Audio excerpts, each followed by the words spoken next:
BRS working president KTR పిలుపు మేరకు కొమరంభీం ఆసిఫాబాద్ జిల్లా కేంద్రంలోని తెలంగాణ తల్లి విగ్రహం వద్ద బీఆర్ఎస్ నేతలు ధర్నా చేపట్టారు. ఎలాంటి ఆంక్షలు లేకుండా రైతులందరికీ రుణమాఫీ చేయాలని వారు డిమాండ్ చేశారు. అనంతరం జిల్లా కేంద్రంలోని తెలంగాణ తల్లి విగ్రహానికి ఎమ్మెల్యే కోవాలక్ష్మి పాలాభిషేకం చేశారు. రైతులకు ఏమేమి హామీలు ఇచ్చారో వాటిని తక్షణమే నెరవేర్చాలని ఎమ్మెల్యే కోరారు. ఈ కార్యక్రమంలో మాజీ ఎమ్మెల్యే ఆత్రం సక్కు, బీఆర్ఎస్ నాయకులు, కార్యకర్తలు, రైతులు పాల్గొన్నారు.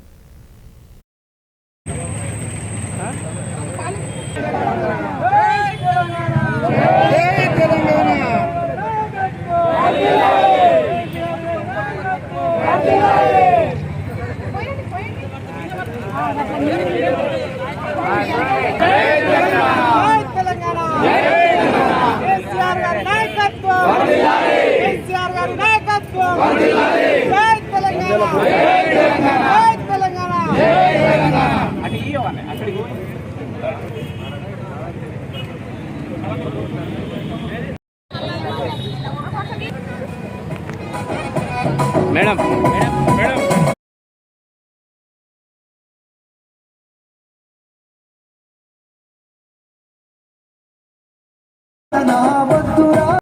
రాష్ట్రంలో ఉన్నటువంటి రైతులందరూ కూడా ఎలాంటి షరతులు లేకుండా గత ఎన్నికల్లో వాళ్ళు ఇచ్చిన హామీలను ప్రకారము ఈ రాష్ట్రంలో ఉన్నటువంటి అందరు రైతులకు రుణమాఫీ కావాలని, అదేవిధంగా వ్యవసాయ కూలీలకు కూడా వృత్తి ఇవ్వాలని, అదేవిధంగా కౌలు రైతులకు కూడా ఏదైతే రుణమాఫీ చేయాలని ఈ ధర్నా కార్యక్రమానికి వచ్చేసిన వాంకడి, కిరమేరి, రెబ్బిన, ఆసిఫాబాద్, తిరియాని బీఆర్ఎస్ పార్టీ అధ్యక్షులకు, అదేవిధంగా మాజీ తాజాలు, గౌరవ జడ్పీటీసీలు, ఎంపీపీలు, అదేవిధంగా సింగిల్ విండో చైర్మన్లు,